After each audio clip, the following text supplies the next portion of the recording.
got Marcel joining us, who's going to be running through his experiences through test automation, also running through some of the trends within the market at the moment, and hopefully being able to answer any of your questions at the end to obviously give some tips or pointers as well. For the questions at the end, he will be using the Slido app. You can see the hashtag there, QA London, on the screen. If you can direct any questions through to there, and he'll be able to answer those at the end. I think he may have a few polls for you to answer as well, so it may be worth opening that up at the start now. Just for anybody that's online as well, do hang around at the end for the questions. Also, feel free to reach out to me if you've got any questions about events, this talk, or anything within the market at all. Obviously, we are a recruitment agency, so if anybody's looking or hiring or needs any information of the current market at the moment, I'll drop my email address into the chat. Yeah, without further ado, over to you, Marcel. Speak soon. Okay, thank you, Ashley, for the nice introduction. It's my pleasure to be here with you and share some of my experience and also some research, because my talk is based on some request from one of our customers who considered or discussed with us how to improve. And we said, okay, we will collect all our experience from other customers, and we will provide you with some general recommendation and ideas, what's going on and so on. But let us also do some quick research on the market. And after a few weeks and then months, it develops into interesting idea, because a lot of people was asking, you did this kind of research or analysis, so share it with us, please, as well. And then I start updating the slides as we go, because I thought maybe this is good also even for us to understand what are the directions where the market is going and what is changing on the market. And that's why I said, okay, let's have a general slides, which will focus constantly on the directions on the market or on the trends.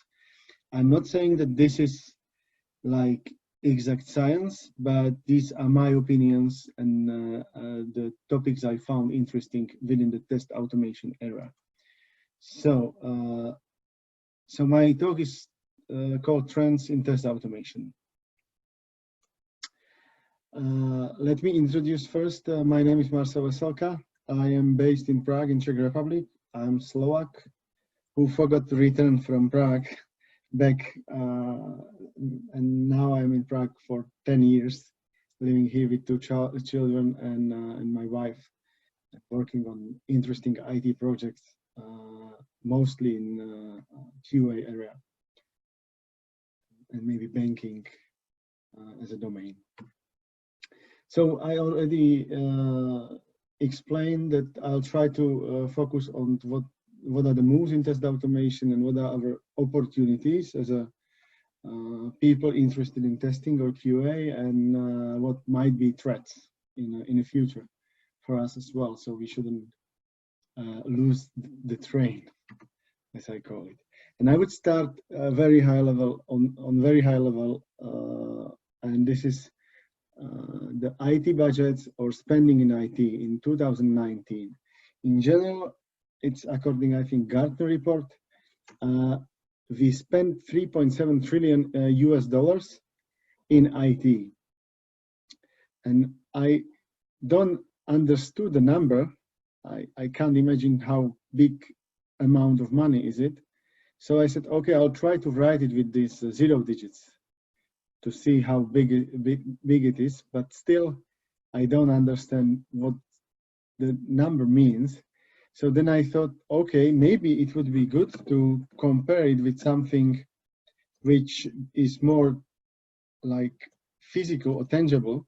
So I said, I'll try to calculate it in a way of number of some country budgets. So how much one country could live out of the money, how long one country could live out of the money. And I took 3 countries. One was Austria, the other one was Slovakia, and the third one was Czech Republic. And the reason was that these are countries where I'm acting on a project, or where I'm working on a project.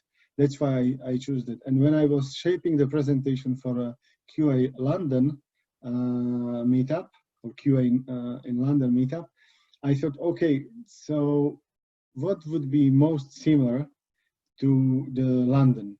And I then found that there is 9 million inhabitants in London, which is probably the same number as in Austria.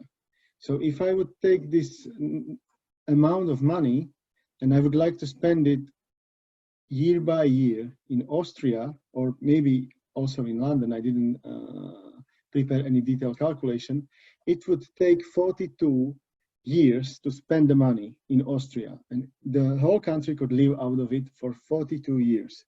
For Slovakia, it would be even more. It's 80 plus years we could live out of the money. So it's pretty huge number. And this amount of money is invested into IT. Most of that is invested into software. It was, I would say, even, but now if you go to some other researches, all is moving into the software. All the investments are now pushed into software, and even hardware is becoming software.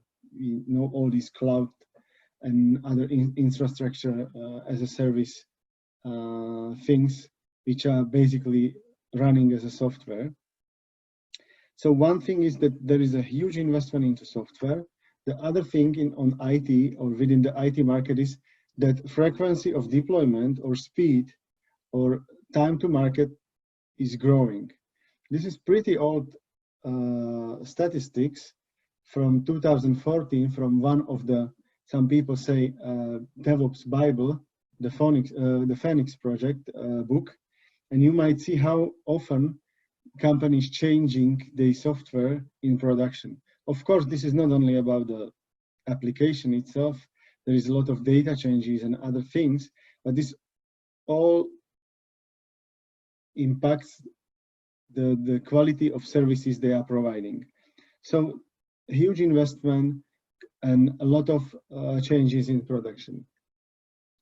So if I would compare all these things, or summarize the things in IT, then we finding out that, and it's obvious that software is becoming more and more critical.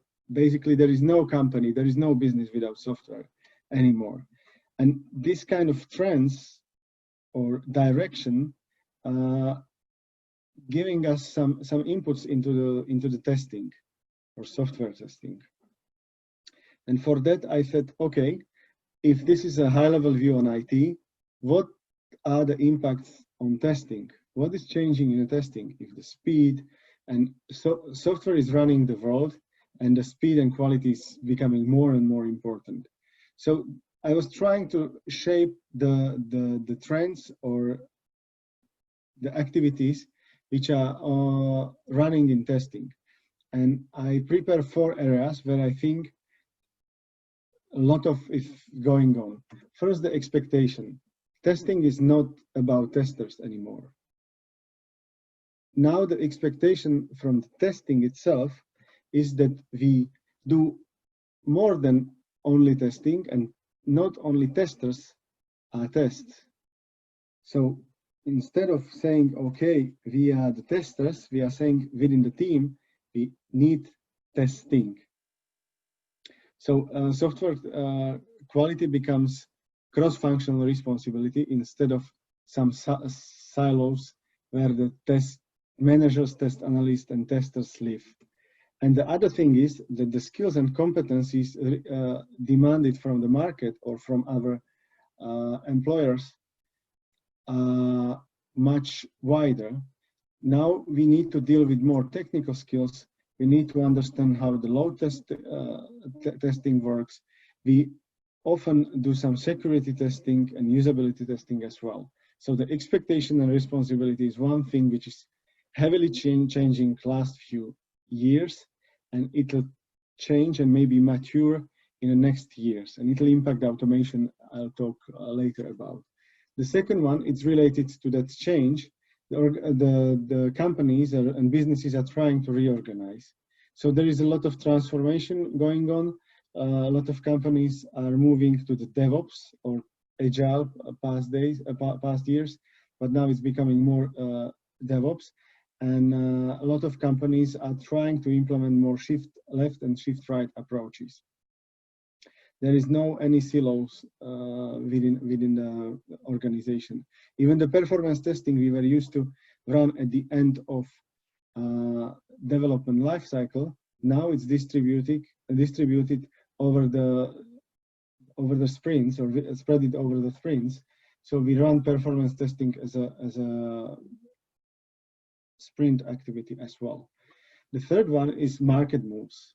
There is a lot of tools popping up. Maybe one exception is Selenium, living here for several years already.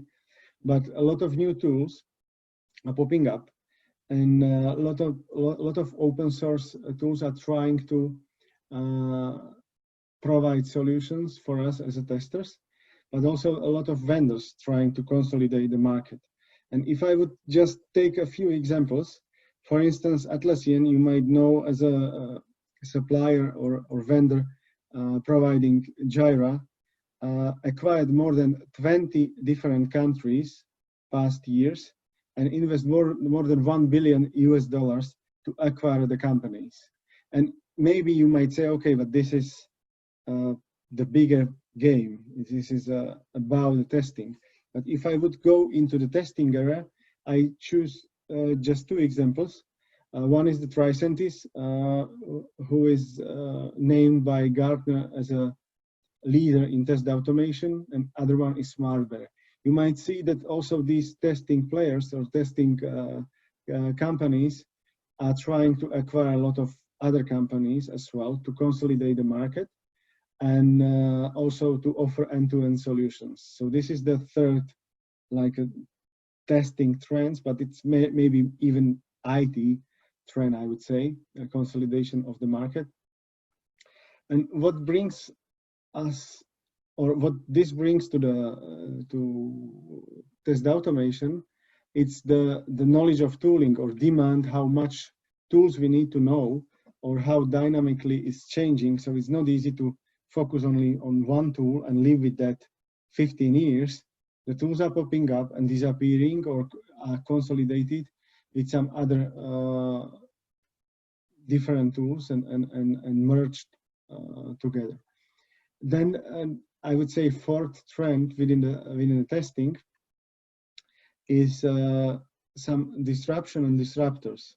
And I select just three ideas or three categories where I found it interesting. First is AI and machine learning. I will go into a bit more detail later.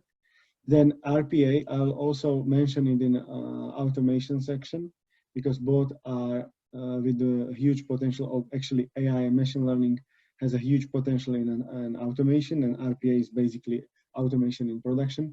And third one, I just list out a few ideas where you might, if you would be interested, you might go into detail and Google that terms. I don't want to touch them at all here in my talk. So in general, these are four elements or trends I see in testing. What's going on? Expectation changes.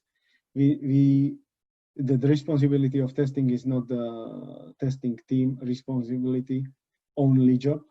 We need to change, or we need to adapt our skills and understand that the competencies required to be good QA or quality engineer is changing. Organizations are changing as well, or the corporations are changing as well. And there is a lot of move on market, and there are a lot of new ideas which might succeed, but some might die as we go. So these are four trends. And then I was thinking, okay, but what this in general means for us?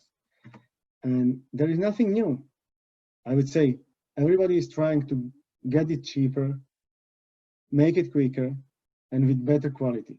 But all these motivators are probably good opportunities or good motivators to implement test automation.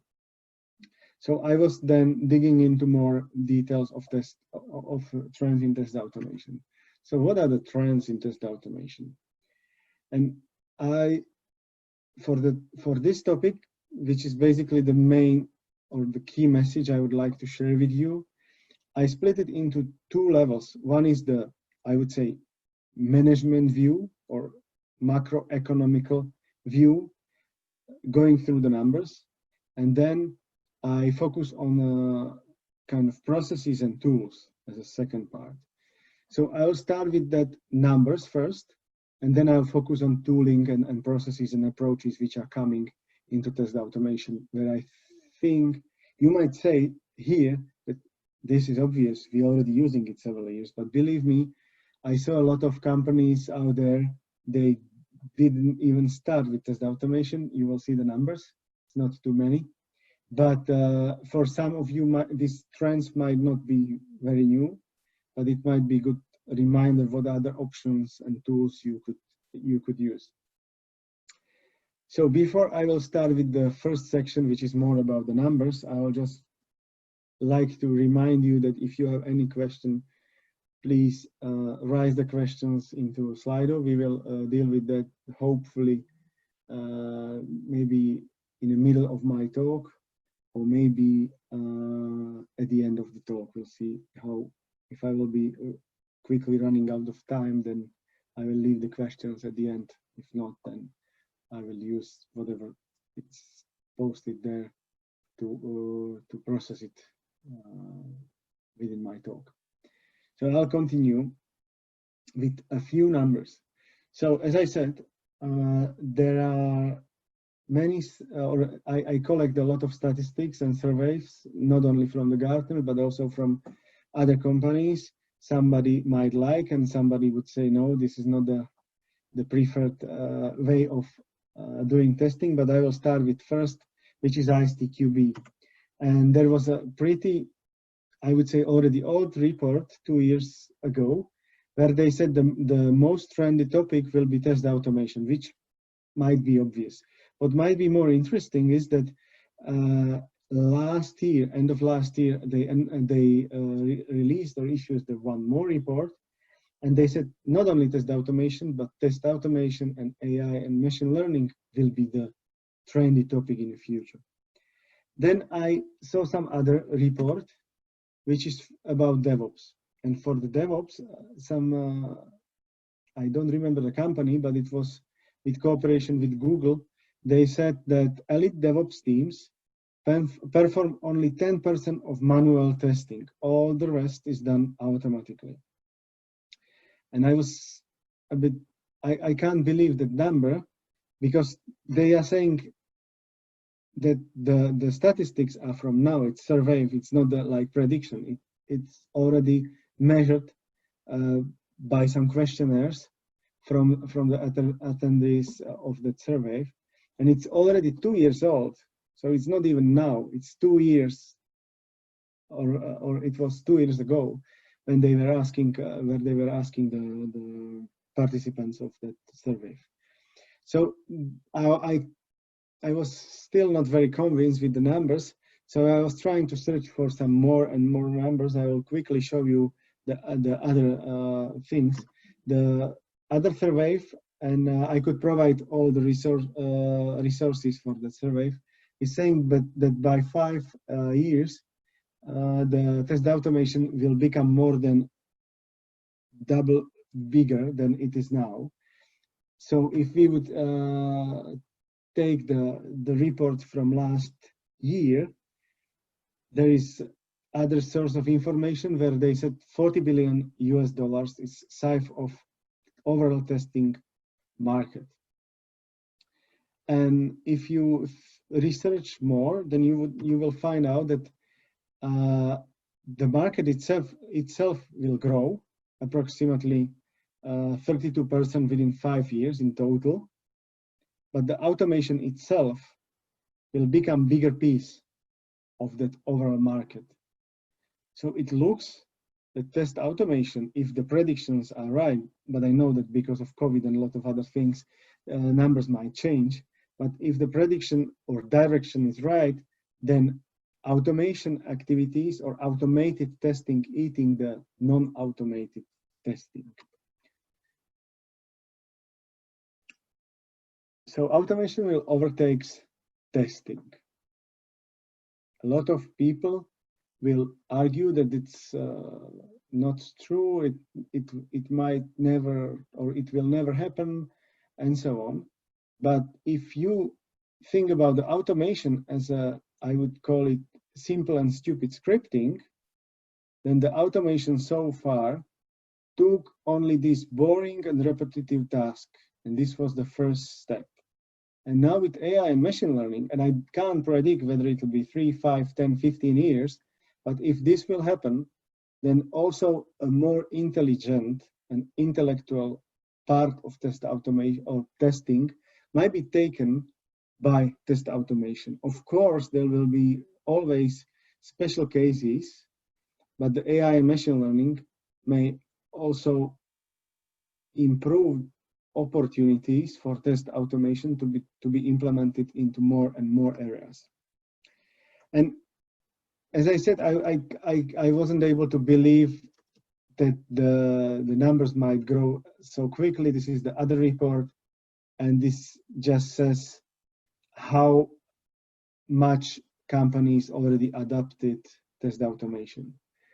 And I don't want to spend too much time on that. In general, it says it's divided by 4, and no automation or more than 3/4 automation is 1/4, and then it's spread over the other quarters evenly. So these are my like high-level management or macroeconomical numbers I collect to basically understand what's going on in the market and what is the direction in terms of speed and amount of automation. And automation is not the end point. There is something else coming, but I consider that as the automation. I will touch the topic later. So again, don't forget ask question on Slido, and now I'll switch from the numbers into more specific tooling and activity view. So my trends in test automation, and surprisingly or not surprisingly, but by purpose, I was trying to shape it into 4 elements as I did for testing, to easy to remember and maybe to fit into time schedule as well. So what are the trends in test automation? If I will forget about the numbers, and I'll be focused more on the content within the test automation. And for me, based on what I saw on the customer side, but not only, I also try to research more than I think 40 different websites and reports and podcasts and a lot of other things. And for me, what I found maybe most interesting, maybe you will agree, maybe not, are these 4. First one is that a lot of old ideas I saw 15 years ago are still there, and people are trying to somehow keep them and find a way to make it work. The second one is that you probably saw the slide that only 5% of companies says we don't have automation at all. So automation itself is already there. A lot of companies already have test automation, or at least they failed at least once. So now what's coming, or what we are meeting on the market or among our customers, is kind of trying to fix the pains coming from the scale, trying to find a way how to efficiently execute and maintain what they already built. Then the third one, I felt this has a potential, and I believe it will come, We just don't know whether it will take 3, 4, 5, 15, or whatever years, is AI and machine learning. And the third one was kind of a list of all simple ideas which might grow, and some are maybe not even small, but they are not adapted well, even with these early adapters. And I'll talk about that as well. So these are my 4 trends, or I feel like these are the 4 categories.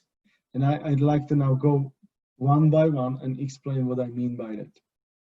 So first one, old ideas are coming back. Actually, I took pretty old picture, and you might probably know it, from 2015. And this is Android device fragmentation. What does it mean is that on the market, you have hundreds of different devices, but you might consider this as a configurations. It do not necessarily need to be only mobile. It might be desktop, it might be tablets, it might be a lot of other stuff. And it's rapidly changing. And usually you need to have a good coverage of this and understand the sensibility of these changes to your application. And of course, you don't want to test all these things. And of course, the automation is not the solution. It's a good tool to support you, but it's not the silver bullet. You need to first do the proper analysis, understand what is the sensitivity, how many devices you need to test, whether maybe even your framework is not sensitive on that at all, and so on. But there is the market is fragmented heavily. And for that, you need to set up your automation in a way which supports your set of configuration. And for that, I believe you need to have a proper tooling. And it's not about the simulators only, it's about the tooling itself. And now you might see that a lot of things going on about the containers and virtualization. I put there microservices and APIs, which is not fitting into the slide, but I believe this is the closest point where it could be. But a lot of stuff is now containerized, and we need to be able to test these things. And for that, a lot of other cloud vendors are offering solutions. And this is something like made yourself approach, where you collect some servers and infrastructure, and you build your own cloud to test. Or you could go even more out of the box solutions, which simulates your devices or configuration, like source lab, browser stack, or cross-browser testing. So this is something I think will develop in next years, and it's good to watch out what's going on there in these areas. Of course, I heard some comments like Docker is dead. There are next better solutions. But if you see how, for instance, Microsoft investing in adoption of Docker, this is something which will be here for few more years, definitely. So these are the topics I believe in tooling, which are pretty old. As I said, this is nothing new, but it's getting mature. And I think now benefiting from these tools becoming real, I would say. It's not like nice toy, nice concept. They start with that, like source lab or browser stack a few years ago. You might remember how it was. Maybe even now some people would questioning the speed and performance. But these tools are becoming mature. They will really help us in the future, because it's finally starting work. I remember Google Cloud, it was piece of shit. It wasn't working at all, and now our customers using it in production. But when it starts, it was really not good. Then the other thing, some people might laugh, it's record and play. I said come back, but I'm not sure whether it's come back because it's still here.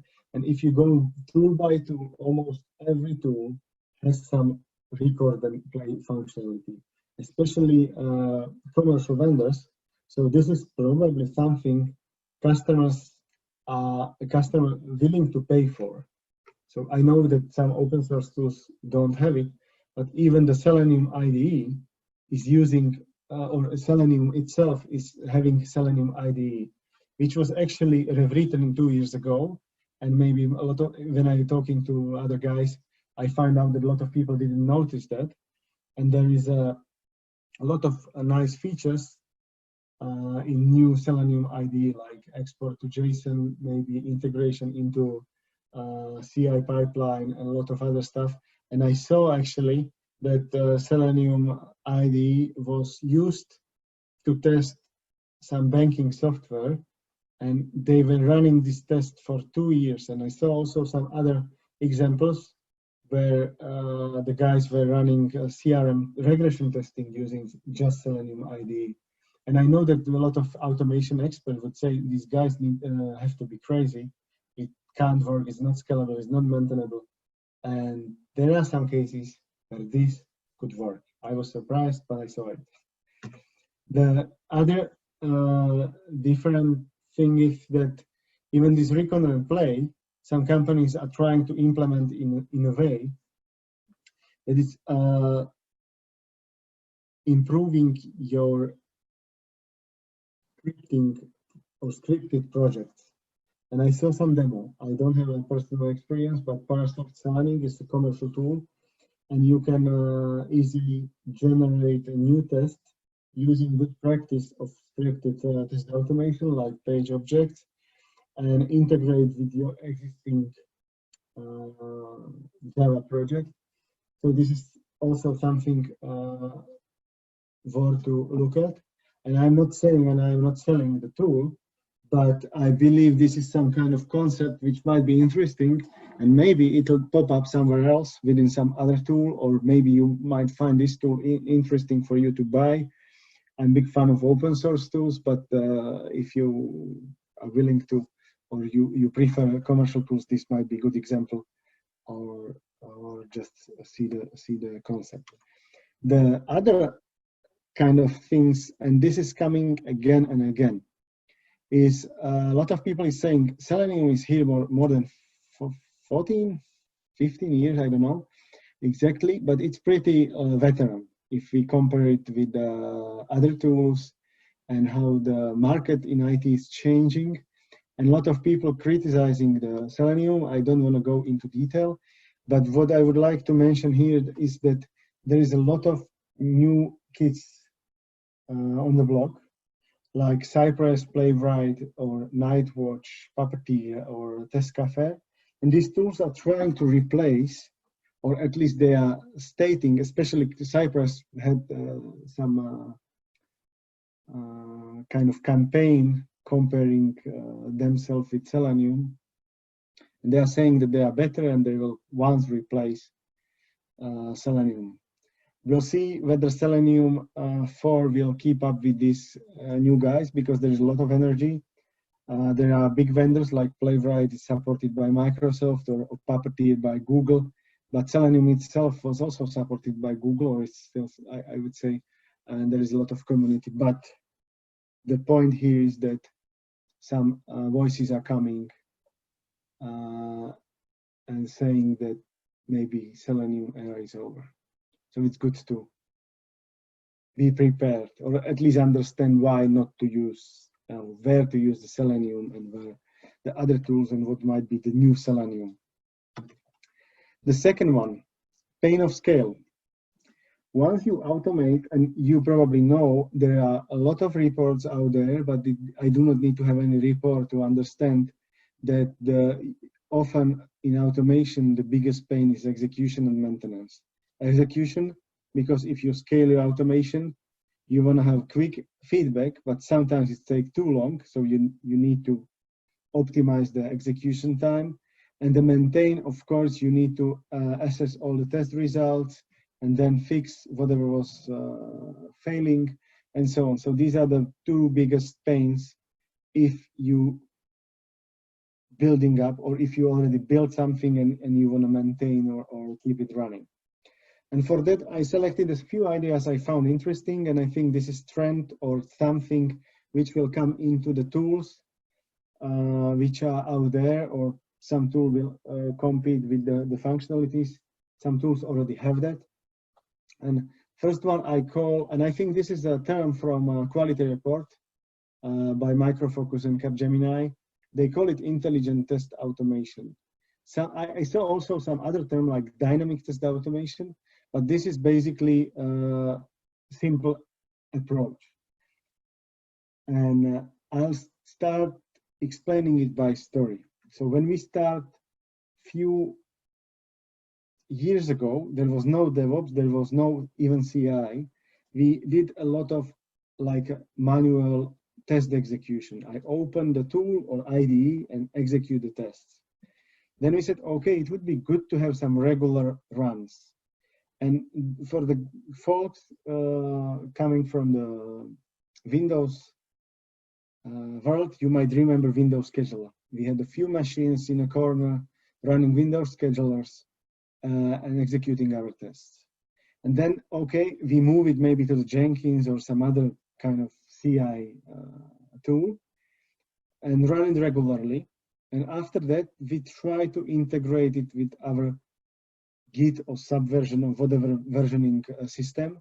And the execution was triggered by committing or merging into master or whatever events was there. So this was kind of development of our test execution. On the other hand, we also try to select the scope. And scope was selected first, like there was not too many tests. We ran the full scope.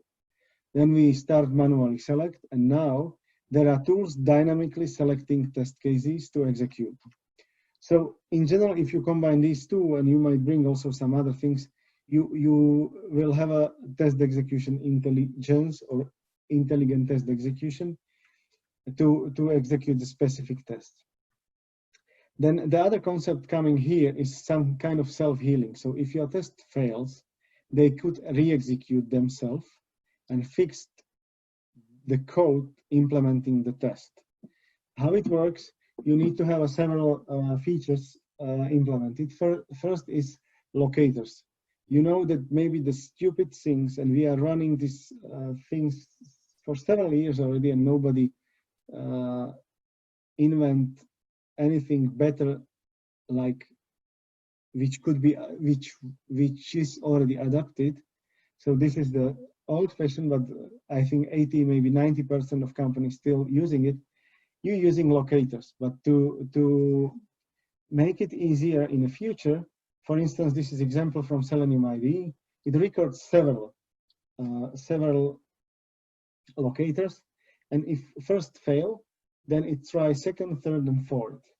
And then if you just extend this kind of approach and use some machine learning or some other kind of, I could give you some reference and ideas for open source, for self-healing in Java, then you could have a like AI-based dynamic or intelligent locators.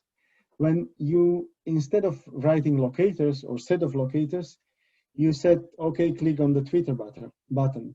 And based on that, the machine itself is trying to judge or predict where is the button, what to click on. This is actually open source, so if you want to play with that, test AI, and there is a nice demo and a lot of videos on YouTube. Then the second element of that self-healing test, you need to improve your maintenance. So you want to have some tool which will classify your failures and say, okay, this is the product bug, this is automation bug, this is some system issue, or this is not defect at all. And you are using machine learning and AI, and I brought one example, which is Robot Portal. So if you are interested, again, open source, you can use it and play with it. It's running within Docker, so it's easy to deploy and play locally as well. And there are some other options how to dynamically assess the results. The other one might be Selenium or Appli tools. I don't want to spend too much time, but basically you are dynamically or automatically assess the results. And even you might go even further and update your code based on that assessment. So you can dynamically identify the elements, assess the code, assess the test results, and then update the scripts automatically, fully automatically. So these are the 4 elements you need to have your self-healing test. And this is, I would say, current status. There will be a lot of developments in the future, and I believe this once will become, how to say that, usable or broadly adopted, but there is still a lot of work to do. Then the third element is AI and machine learning. And I just checking my time that I'm a bit running out of probably my time, so I'll try to speed up. And for the AI and machine learning, what is this AI and machine learning all people are talking about? I don't want to now talk about the deep learning, machine learning, AI, and all these definitions, but basically we are trying to, instead of scripting, build up some prediction machine, which wouldn't say true or false or 15 or 20, but it would say, I predict that 80% with 80% occurrence, I think this is failing or this is okay. And what are the, now I would say, more specific areas where we could use the AI machine learning is to select some scope, to assert the result I already mentioned, the recognize of objects on the screens or within the application, or spidering the app by executing some tests and comparing the previous runs and saying, okay, hey, there is one more JavaScript failure, or this is a bigger CSS file, or this logo is strange, it was different in previous run. And this AI machine learning is just taught to assess the results of an execution, and you just improve the crawler and try to use that as well. So these are like a few examples of AI and machine learning. Of course, it's based on some teaching approach where we are using neural net, and there is a lot of tools provided for free by Google. If you want to play with neural network, there is nice playground under TensorFlow where you can play and try to understand how the machine learning works. And this is just one of the examples. We run it on one Czech website. We are trying to assess whether some specific elements are on a web page. So instead of validating whether there is logo, we are asking the machine, is there any element of logo? And the response we are getting from the model or algorithm is that, yes, I think 98% precision that logo is this one. So this is something we built on top of TensorFlow and some other open source tools. I think Google has some paid solution for that, and I would expect that Amazon and Microsoft would also offer some machine to use for build up your own model. But you can use also open source and play with that as we did. Then if I would stay with AI and machine learning, this is the last slide. This is the future, and this is taken from Jason Urban post, LinkedIn post, but you might find different similar ideas. I don't know who is copying from whom, but the idea is that from manual testing via test automation, implementing and adapting machine learning, once we will have fully autonomous tests without any human touch. It's like with the autonomous cars. You might remember that we were laughing on that a few years ago, and now it's coming closer and closer. So I believe this could also happen, but yeah, it'll take some time. So, but it's interesting concept, and I think it's good to explore more details if you are interested. I don't want to go too much into detail. And then, of course, a lot of other stuff. I thought that it might become big topic, or there is a good chance to adapt in the future. One is the continuous testing, where we basically are brave, deploying very quickly in DevOps. But to do that, we need to have a good static analysis, like a first quality net, and some scanners at the beginning. Then we have the traditional dynamic testing, which is usually done by test automation and exploratory testing. And even this exploratory testing might be done after deployment into production. And then monitoring and phased or canary approach in deployment, which means if you fail in production, you are quick to firefight. So basically, you do not need to spend too much time, and you do not need to be so stressed by deploying with a few issues, because you firefight quickly. It's good to understand also this phased deployment, because this is an approach which helps us as a part of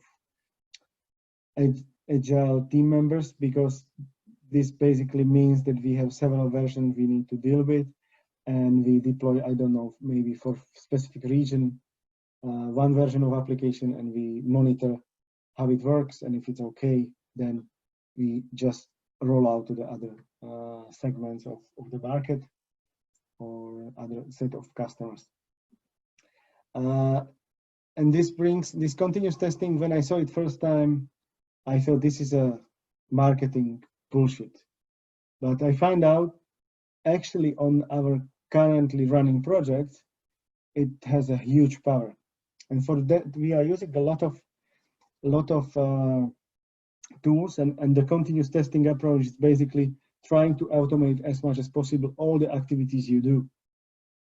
And for that, we are often using GitLab. And for the GitLab, I prepare the other talk, which won't be so high level as today's talk.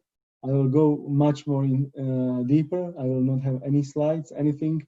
It will be in August 13th. And I will show you how to deploy continuous testing in 60 minutes, a lot of coding, a lot of technical stuff, no slides at all. So if you are interested in more hands-on things, get ready in, I don't know, 3 weeks. I will touch this topic in more detail, but more practically in a few weeks. Then the other concept within this bucket, I would say, is chaos engineering. I don't know whether it's new, because it was introduced by 2011 by Netflix.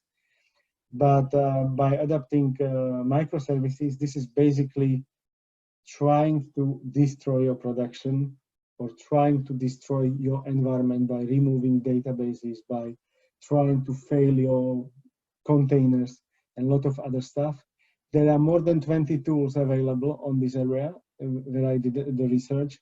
So if you are interested, this is basically to test your robustness of your infrastructure by doing experiments, even in production. But the guys I was talking to, they said the production for us is also test environment or testing environment. So we deal with any environment like it would be production. So this is interesting concept. The microservices are getting or growing, so maybe this concept will grow with that microservice adoption as well.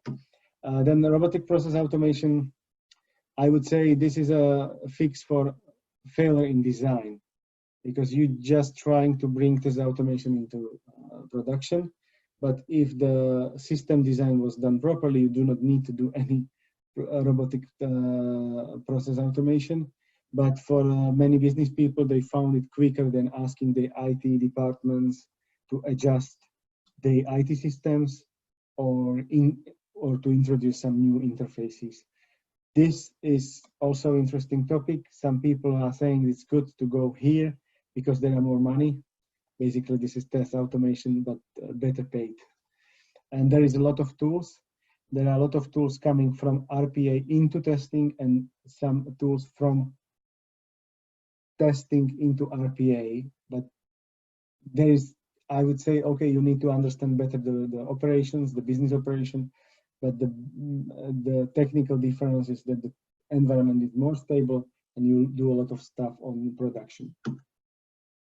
So these are my 4 things or points or items where I think something is going on and it's good to focus on or consider when you will think about where the world is changing or where the world is moving. So I hope I gave you some ideas, some inspiration. Maybe you find some new ideas. Don't miss the train because a lot of things are changing and I think it's speeding up. Even the change is speeding up. So don't miss the train. And next up is continuous testing in 60 minutes in August 13th on QI in London meetup. So I'll be happy if you could come and share your experience, but not only in 3 weeks or how many weeks is it, but also I hope I provoked you. I believe I brought a lot of topics you already know or you have a lot of to add. So I'm really looking forward for the questions. I hope there are some.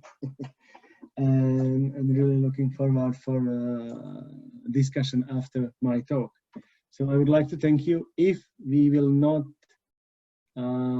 able to discuss all the details you would be interested, this is my LinkedIn profile. You can contact me there as well.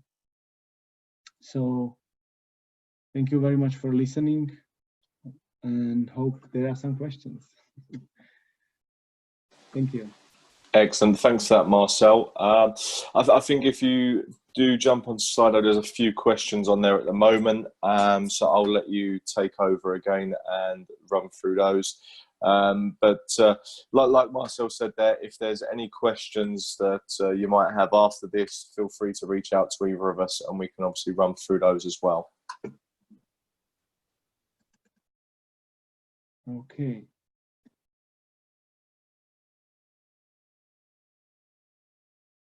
I would be interested to know how long does it take roughly to create automation test suite. It really depends. If you need to have one test executing login, logout, or validating that homepage has the logo on that, or this kind of simple stuff, it's I would say a few minutes, 2-3 minutes.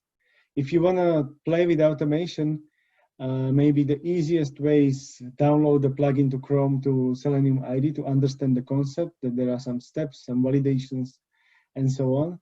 And you will see how easy it is. Of course, this is the worst approach to follow if you want to have some scalable automation and running in long term. But this is basically the easiest way and simplest step you could do. But I often saying that automation is investment. It's not one-time investment. You need to keep coming back to the topic and invest slowly and continuously. So 2 minutes in short, I would say, to implement the test suite.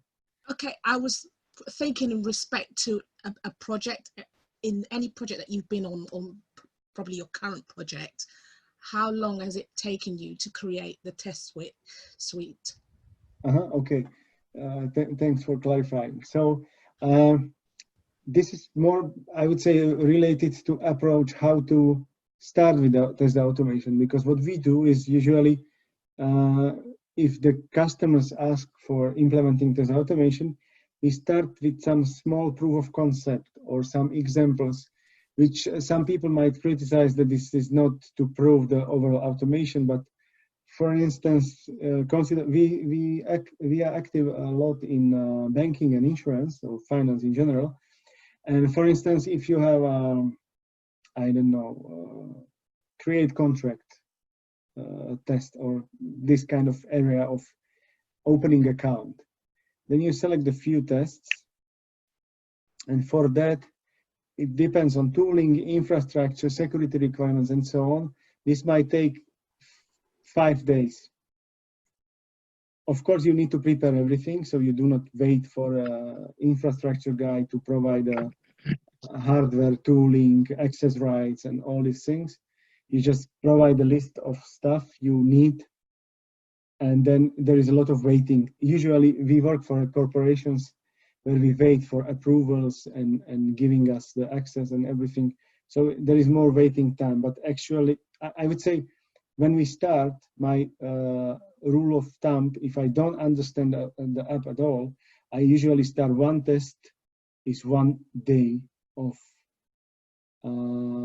preparing that test. But somebody would question 1 day to prepare one test. It's huge. But it really depends how the tests are structured and everything. It might be 10 minutes. It might be 15 minutes.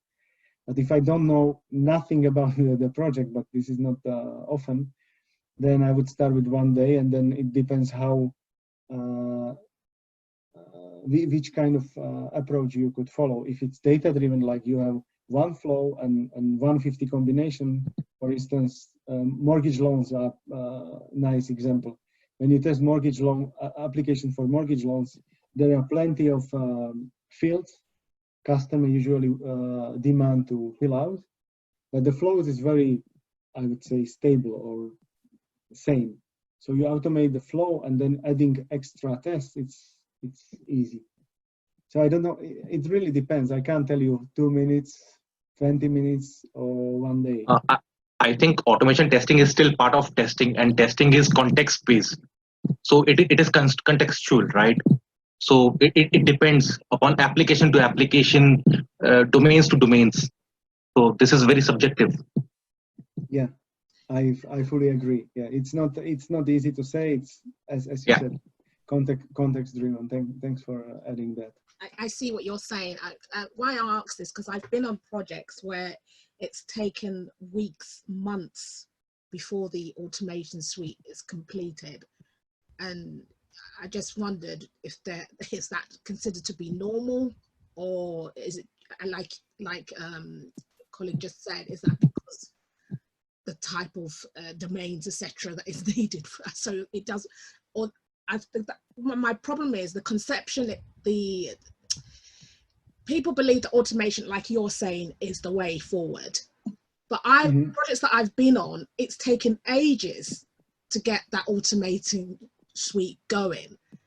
And what's the project supposed to do in the meantime regarding testing whilst we're waiting for automation to get going?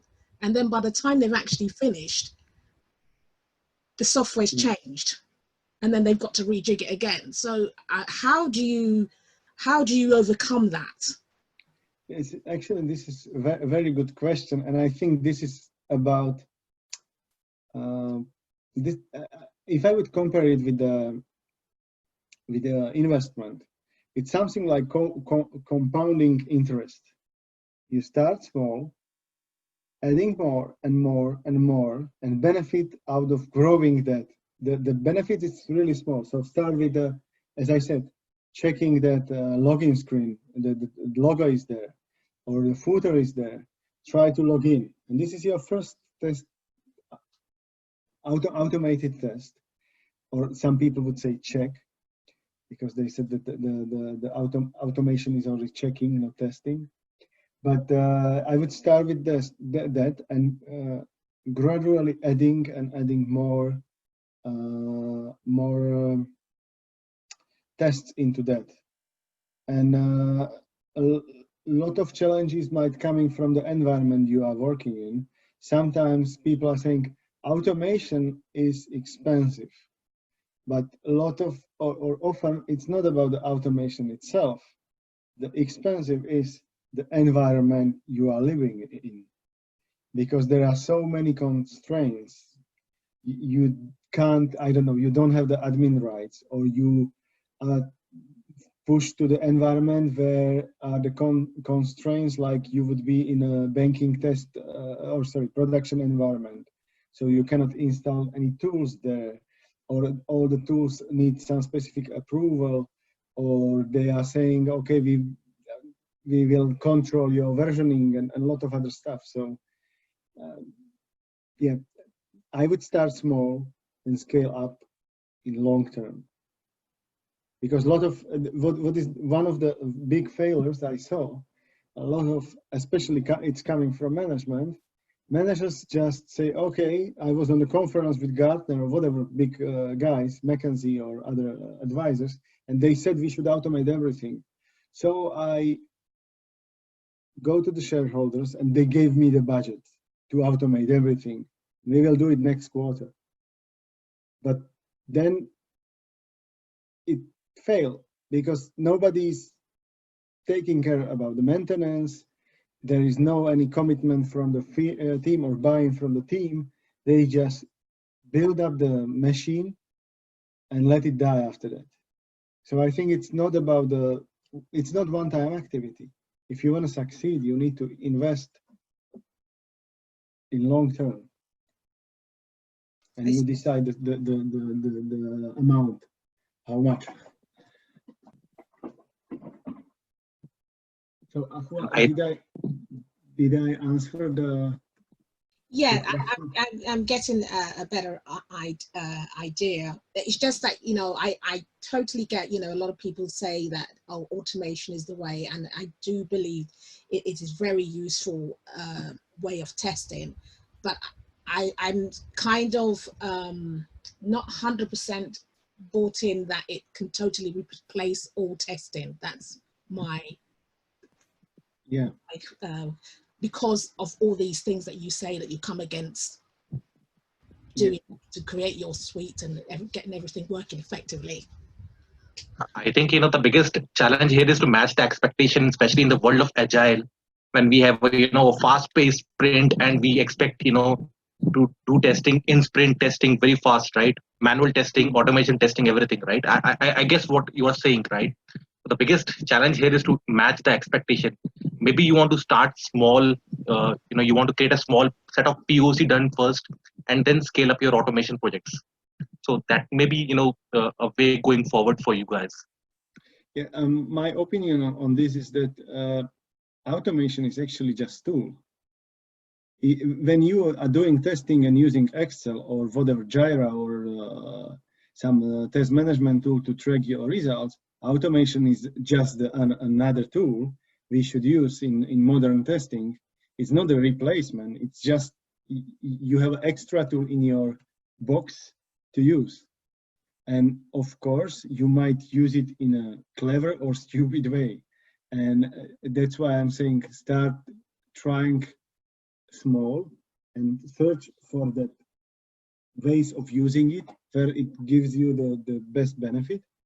And after some time, you build up some assets you could easily reuse or tweak in some different situations, and it might help you in long term because you already pre-invest into that toolbox.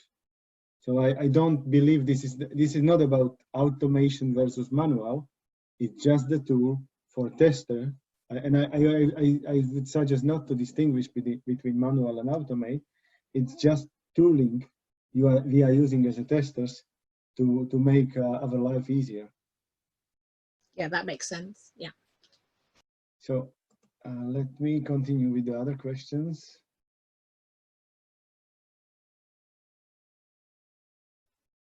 In short, and now I will be pretty short. Yes, for the second one. It's valuable for small and large, but you need to find a clever way how to use it. And if you are interested into more deep discussion, we could do it maybe offline. I don't know if somebody else would be interested in these topics. I'm happy to discuss deeper, but I don't wanna. I wanna go through all questions, and I don't know whether that's fine. You go ahead. Okay. In your opinion, do you feel then that we should do away with manual testing? I think we addressed this, no? Yes. What sort of test case should you automate? This is a good question, and I would say there are several opinions on the market. You probably, some of you guys know the testing pyramid. And the theory is saying, okay, start with unit testing, then integration testing, and then UI testing and acceptance testing, and then the rest should be exploratory on the top. If you are not familiar with that, I suggest to Google it, because it's pretty essential kind of approach. But there is a lot of criticism. It's also maybe 14 years old, maybe 15 years already old approach. And there is a lot of people saying, okay, who cares about the procedures on the lower level, like unit testing? We need to make sure that the customer-facing elements of the applications are working properly. So we should test from the customer side. So this is one kind of disagreement on the market. But of course, the lower you test, and lower I mean closer to the development, then it's more stable in terms of changes. So unit testing is more stable than UI testing, and it's much quicker, and the feedback given back to development team is coming quicker, because you identifying defects straight away on the, for instance, on unit level. But some bugs you can't find on late on early stage. So if I would now consider the continuous testing approach I was mentioning, and I'll talk about it in a few weeks, then you should try to automate everything, which is extreme. And I know that we discussed a few minutes ago that there is no all or 100% automated testing, but this is something like ultimate goal, or you are trying to find a way to automate maximum things. But automation, I would say, is nowadays most of the time about the test execution itself. And there is one, I would say, nice statement, I don't know who said that, that whatever could be scripted, like if you could write test case, then you should automate it. If you expect how the application should behave, then you should try to automate it. And you should do more this exploratory, or more, I would say, more smart or more intellectual testing, where you, as you test or execute or conduct your testing, you learn how the application works, but then you cannot predict, you cannot script. So if you can write a test case for manual testing, then probably this might be good criteria to automate. And again, don't take me literally. It's kind of concept or direction how we could think about the automation. If it's possible to prescribe, we probably could script it in some test automation tool.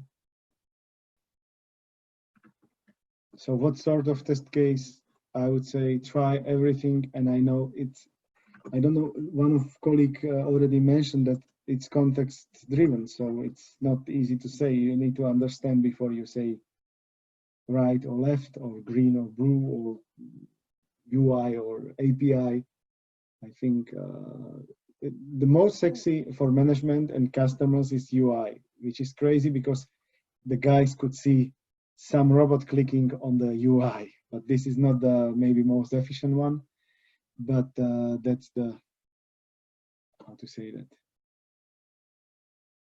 reality on the market.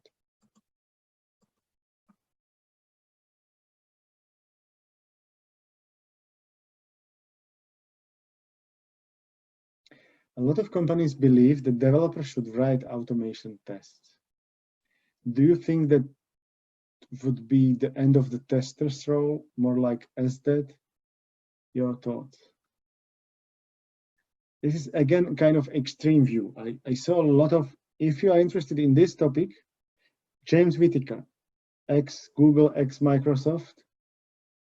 He's, I would say, very strict with the opinion. And nowadays he's mentioned, I think a few days ago, he had one nice talk. He said that we as a testers, we should be able to all of us should be able to automate, but not only automate, but even find a bug and not find a bug, but also understand why it's failing.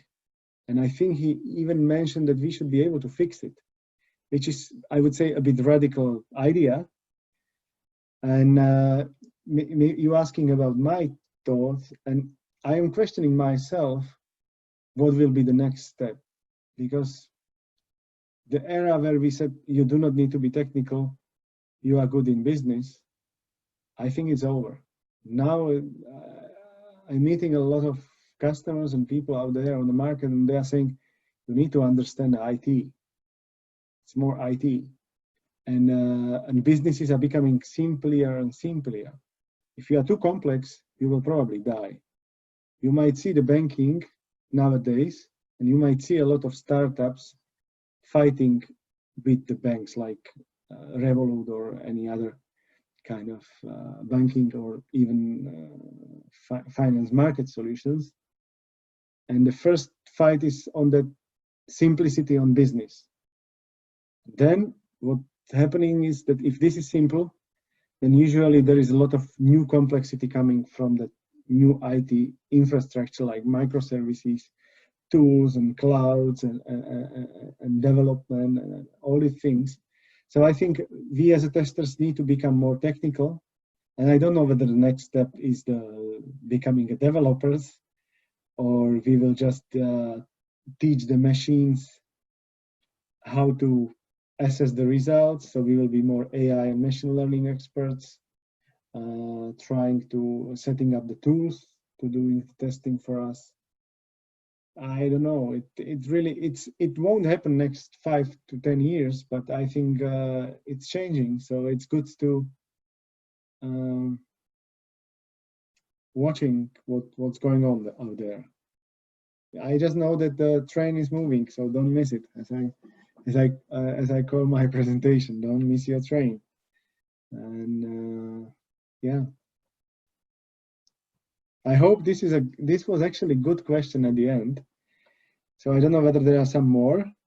If not, I would like to just coming for the question. If it's not popping up. I just would like to say thank you for answering. That was me, Shivangi. I asked that question. That's exactly the dilemma that even I'm facing, that whether I should be focusing more on the coding skills or the new automation tools that are coming up, because there is so much to catch up that at the end of the day, I totally get confused. Yeah, I have to agree. It's so many things popping up. It's not like learning load runner and living with that 15 years and being star on all the customer sides or on all the projects. It's what, for instance, what was a sexy new tool 2 years ago, now you can't find it on the market at all. It just dies as we go, and some other tool is replacing that. So yeah, but even you would focus on the tools, I think it's good direction to any kind of coding. And I think what market is missing now is still good QAs or good experts to understand the testing and using the tools. And I think a lot of guys understand. For instance, they are great analysts or context-driven testers, or they understand. Like I have a few colleagues, and people, if people say there are no bugs, then I said, okay, but please ask this guy to test it again. And he brings 15 extra bugs we didn't find. So there are a lot of great guys doing this one, but the tooling will become more and more powerful. And I think it's good to learn the tools, and it might drift you into development, or you might find out that you will do something else, or you will stay and train the AI machine learning tools in the future. So I think it's not certain what is the future, but what is certain, it'll change. So it's good to see the changes, or watch the changes. So I would like to thank you again. I hope I provoked or inspired you to find some new ideas or go into more details in some specific topics. But don't miss Excellent. it. Thank you very much, Marcel, for that. Yeah, really good talk there, and obviously some good questions at the end.